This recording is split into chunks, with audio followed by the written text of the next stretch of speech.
Hello, everybody, and welcome back to Blue Tinted Glasses for another episode of our 20-minute rivals. And today, I'm glad to say I'm joined by Gab, Birmingham City fan.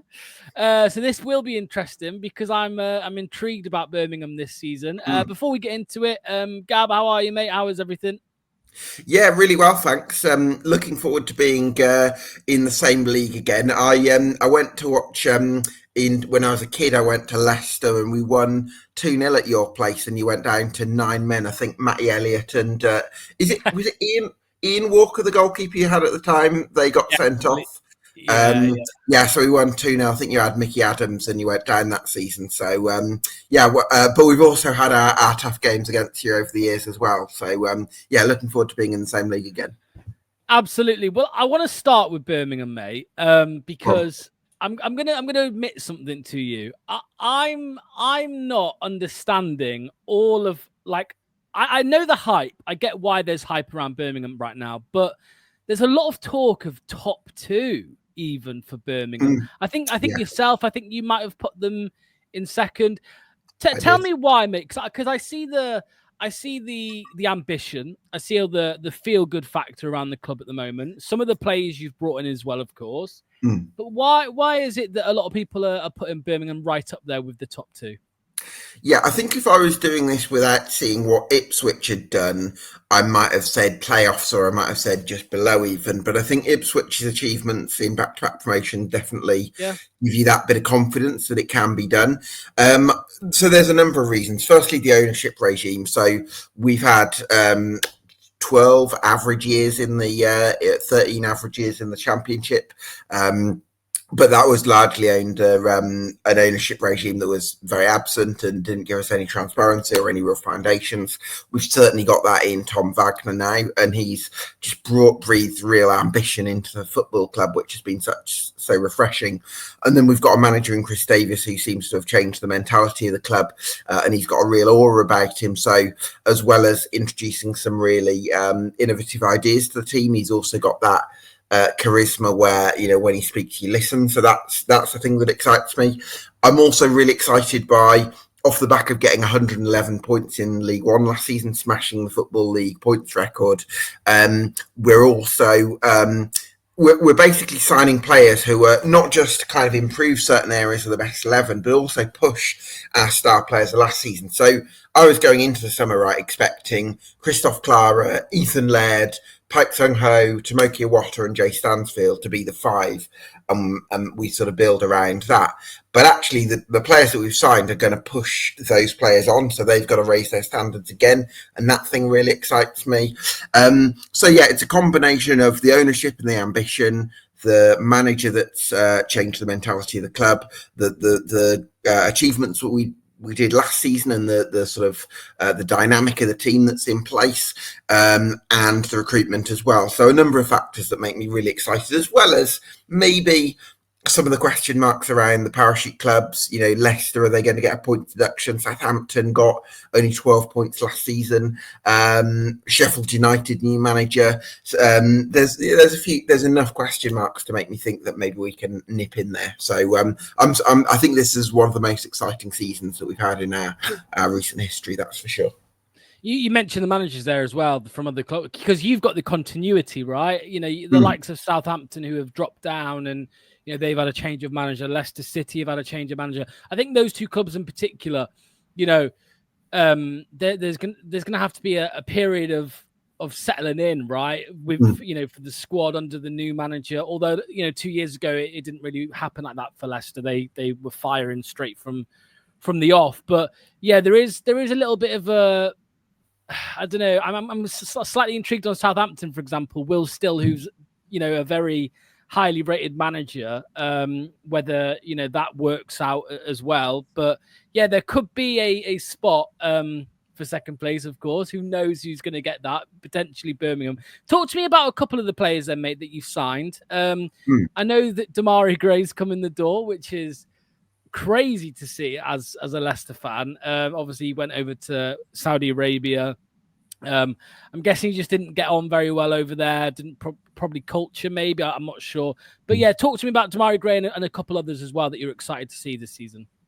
Yeah, I mean, again, what I'm really excited about is the players that we've got coming in are going to push the players that already started last season. So we've got Christoph Clara was arguably our player of the year last season. Absolute Rolls Royce for centre half.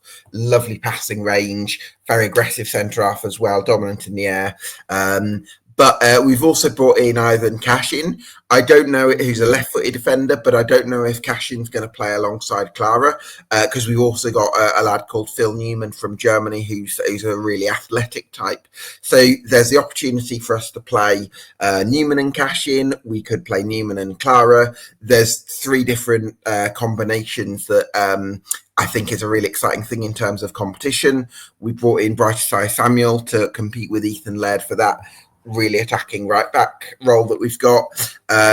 We've brought in Tommy Doyle, who's won promotion from this level with Sheffield United, even though we've got 2 star midfielders in Tomoki Iwata and Pike Sung-ho, who are just absolute joys to watch last season. And then we've brought in Kyogo Furuhashi, who's going to compete with Jay Stansfield. So, you know, if Stansfield wants to be the number 9 this season and be the one who leads the line, he's going to have to up his game again because we brought in a serial goal scorer. So I think it's the fact that we've added quality in certain areas, like with the signing of Damari Gray, but it's also the fact that we've got players who are going to push the star players from last season. So, yeah, the recruitment really excites me. The manager, obviously Chris Davies that you mentioned, you know, Leicester fans know him from his time at the club as well. He was with Brendan Rodgers, wasn't he? Yeah, at Celtic as well, I think. Celtic and Leicester. So, you know, how has he been so far then? It's always interesting to see an assistant manager, you know, a number 2 take up the manager's role somewhere. Are you impressed with what he's done so far? Yeah, I mean, I'd be really curious to hear from you and other Leicester fans about how Chris Davies is perceived there. But I think from our point of view, he's done a wonderful job. Obviously, I think from maybe externally, the feeling is it's fair to judge him once that he's working at more of a level playing field because we did have a massive financial head start in League One. No question about that. Let's not shy away from that. But I think the fact that he's stamped a clear style of play on the team right from the off, not every manager's able to do that, even with great players. So I think that takes a certain level of coaching. And then, as I mentioned earlier, he's got that kind of aura and charisma about him that commands attention. And I think that's really important. And then I think what also helped is the fact that he did have that bit of experience in first team coaching setups. Sometimes if someone's come in from academy football or under 21s or whatever, it can be hard to translate that to senior players. Whereas Chris Davies, the fact that he'd worked in a first team environment definitely helped him. So for all those reasons, I think, he's done a wonderful job. To be honest with you, we as Leicester fans, we didn't hear too much from him at all when he was at the club. But there's no doubt, I mean, how highly rated he is as a coach, as an assistant, because I think Swansea, Celtic, Leicester, Spurs as well, right? That was his last. He was at Spurs under Ange for a year before you brought him in. So, a really highly rated assistant and coach, and he's doing well as it stands with Birmingham City.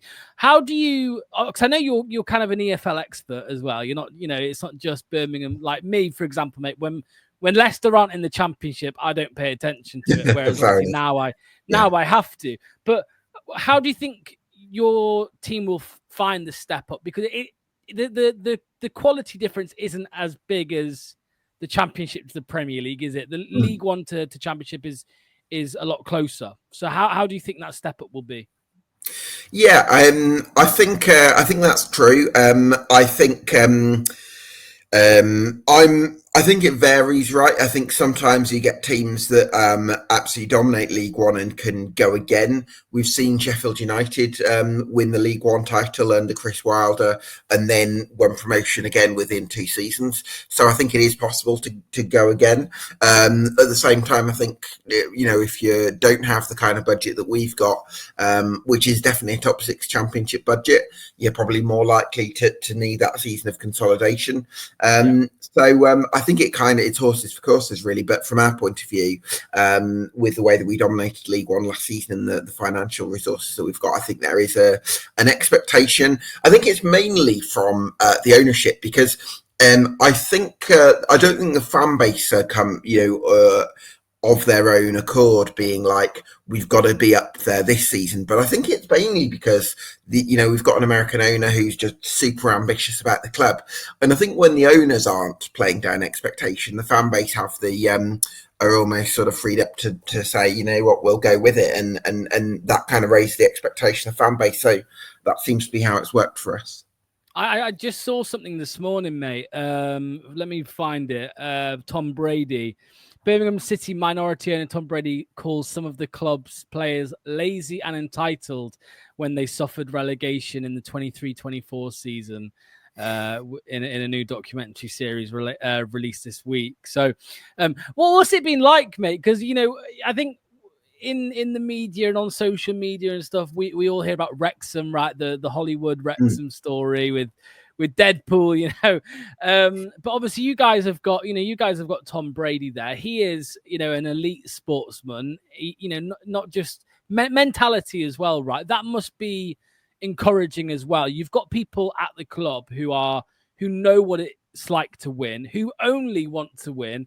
And the Americans, mate, they love money and they love winning, right? So that's a plus for you guys. Sure, yeah.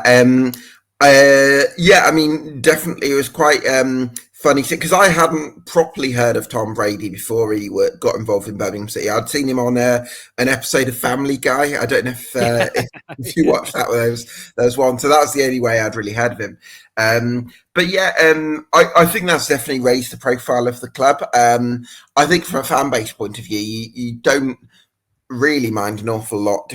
It's more about whether your team's winning, and yes, and we've been winning, so it's been great to watch, and I think the last season has probably been one of the most enjoyable for many Blues fans in their lifetime. So this is a lovely time to be part of the club right now in any capacity. Let me ask you then about Leicester. We obviously did a video on the EFL debate the other day, so we spoke a little bit about that. But I wanted to ask you, from an outsider's perspective, what you make to Leicester's manager appointment. Marty Suentes, obviously, you'll know him from his time at QPR. Do you think it was the right type of move for Leicester to make? Because we were also linked with the likes of Chris Wilder, Gary O'Neill, but we've gone down the Marty Suentes route, which is very much attractive, modern style of football, if it's done right, of course. Do you think that was the right choice by Leicester? Yeah, I think so. What I like about Cifuentes is he's quite flexible as a coach, and he can adapt to what he has in front of him, as well as having a direction that he wants to go in. And I think that it's that quality that's going to be really helpful, because sometimes you don't always inherit a squad that's perfect for what you want to try and do, and you've got to find ways to get results. So he's shown he can do that at QPR with significantly lesser resources and a much weaker squad. So I think there's definitely an excitement about what he can do at Leicester City. The thing I'm finding just crazy at the minute, Gab, is, and not to throw you under the bus here either, but all of these championship fans that I see doing their predictions and stuff like that, majority of them have got Leicester outside the top six. Well, it seems to be sort of between 5th and 8th, doesn't it, for most people with Leicester? Yeah. Yeah, and I'm assuming points deductions and stuff like that, is probably a factor. But I said on your channel the other day that without a deduction, I would kind of see Leicester City in around the second place position, and some people still find that crazy. What is it, Gab, that is making fans think that Leicester aren't a challenger this year? Do you think?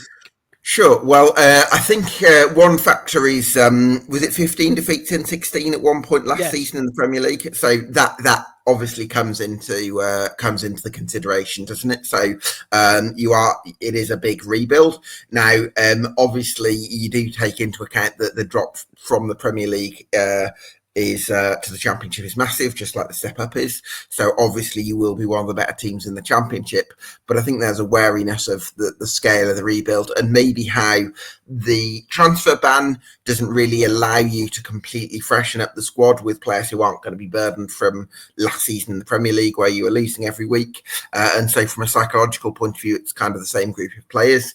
And it's all on whether Cifuentes can A, sort of shake things up and also get out of the squad, because there's still 9 players who started for the title winning squad of 23-24. But yeah, I think it's just this general downward feeling for me with Leicester City where the club is going to incur some sort of punishment from the EFL, I imagine.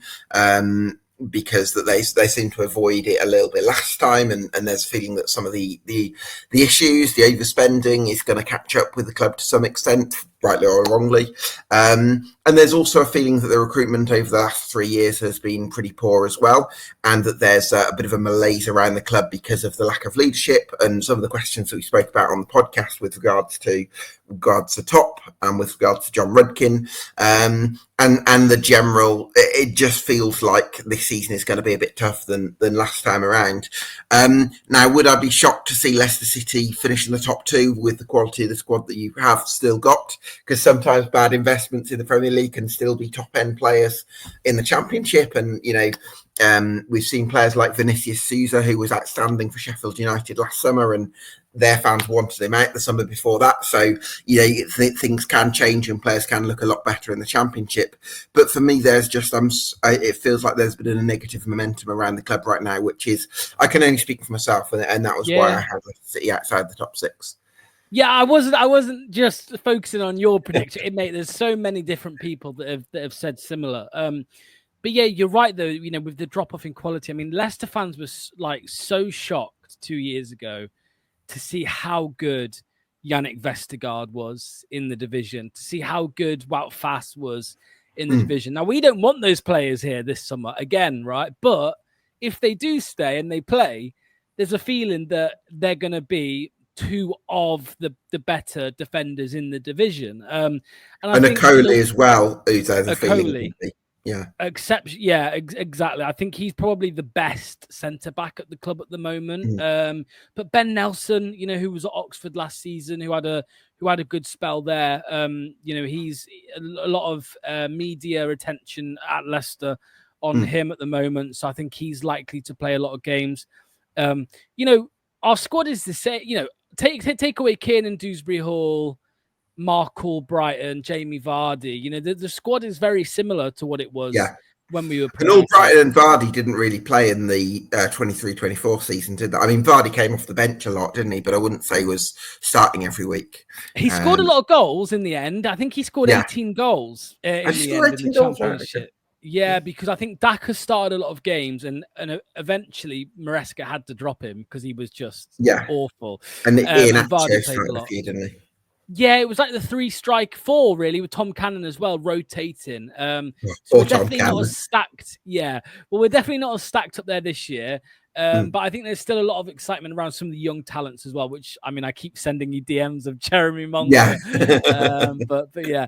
No, I've got Yeah, totally. Right, I've got. Can I just ask? Because we did touch on the points deduction lock. So, is there a feeling at Leicester that I think it's really harsh that the football shouldn't really be decided in boardroom, should it? And the fact that we're like a week from the start of the season and you don't even know whether you're going to get a point deduction or not, I think that there's something about that feels quite cruel to me.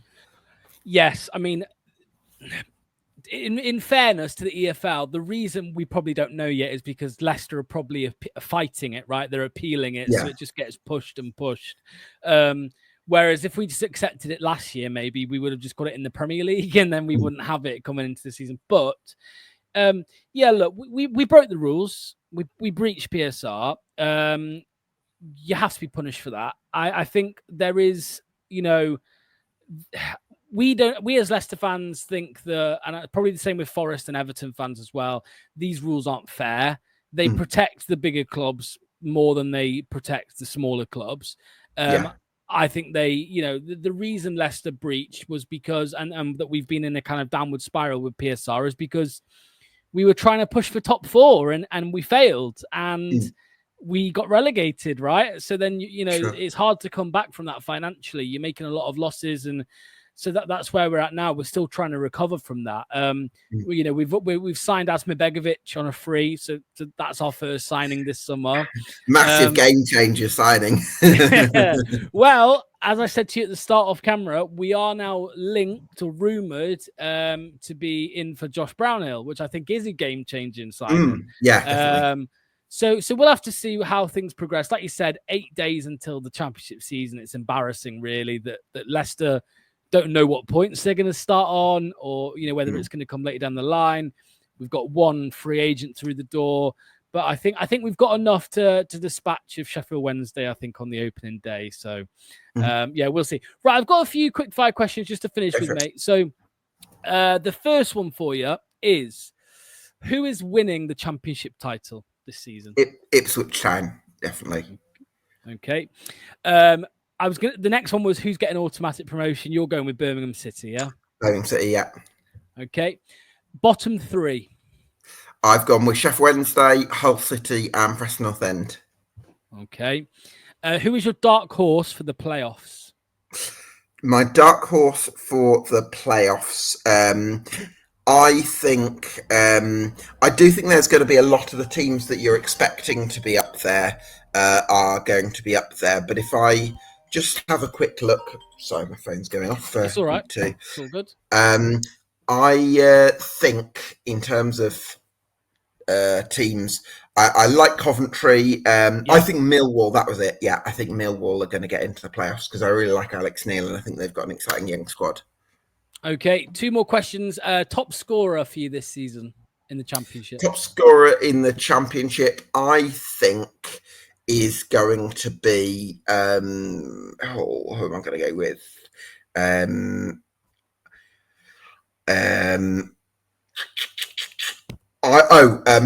Ivanovic, I think, of Millwall.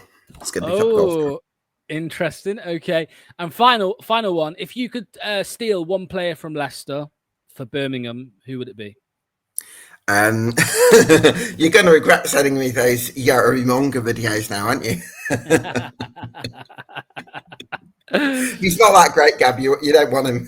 Yeah, he's rubbish. He's rubbish. You're better with Ayew. Jordan Ayew, you're better off with. No. So that's who you'd go with, yeah. Jeremy Monga, just because of.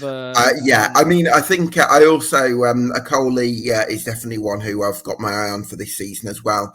But yeah, can't wait to see Monga because I'm really excited about him and his long-term potential. Perfect. Gab, thank you so much for joining me, mate. Where can people find you on the internet? Where can they check you out? Yeah, no worries. You can follow me on Twitter at Gab Sutton, and you can follow the podcast, the EFL Debate, on YouTube and on Spotify. Perfect. Thank you so much, mate. All the best, and we'll catch you all very soon. Bye-bye.